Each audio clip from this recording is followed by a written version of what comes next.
Are you concerned about the conflict between the West and Islam? Do you think that has the potential to get really, really nasty, or do you think that Muslims at some point become more secular and reasonable?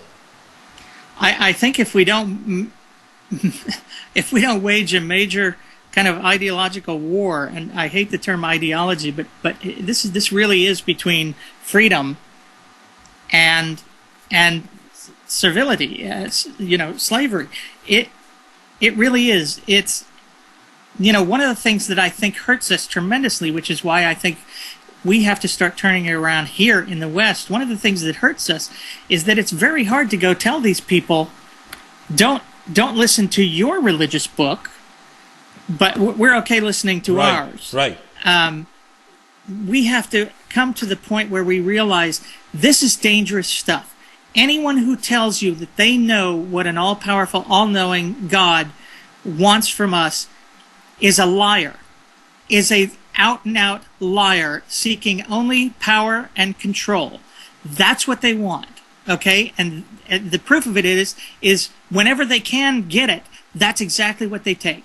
They take power in this world, not the world to come, okay? They say that's all they care about, but they want to make their way the way for everyone, all the time, 24/7. So I think it's important that we in the West start to reconsider this stuff from our own perspective, because otherwise we just look like incredible hypocrites saying, you got to get rid of your crazy religious book, but we're going to keep our crazy religious book. But I got to tell you, I met an imam once as a TV reporter.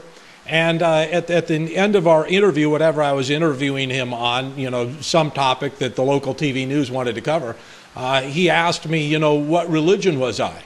And I said, I'm a rational person. I don't believe in God. And I got to tell you, Brian, the life went out of his eyes. As long as I believed in the craziness, whatever flavor that craziness was, it was okay with him. When I told him I don't believe in your shell game and your silliness, I was the devil incarnate. So I'm not so sure that telling Muslims, look, we don't believe in this silliness, we're rational, we're a secular society, I'm not so sure that works with those people because they are so brainwashed. Well, I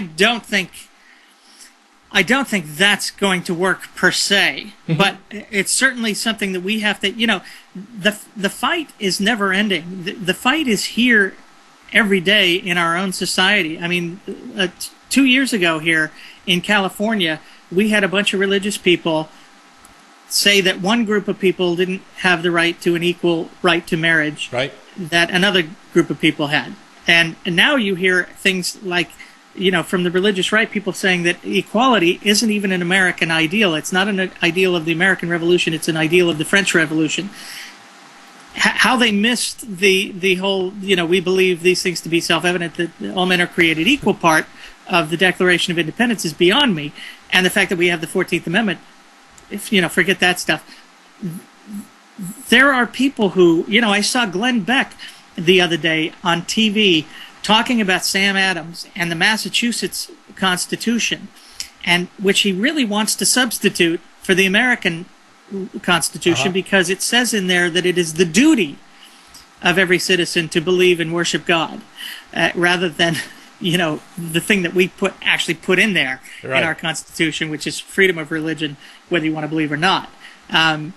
There are people constantly, even within this country, who want to take it back to a theocracy. You're seeing that in Texas right now. So this is a battle that has to be waged. We can only do what we can do within our own borders. It's very hard to wage a war against them, but we have to stand against them at least, I think militarily and ideologically in any way we can.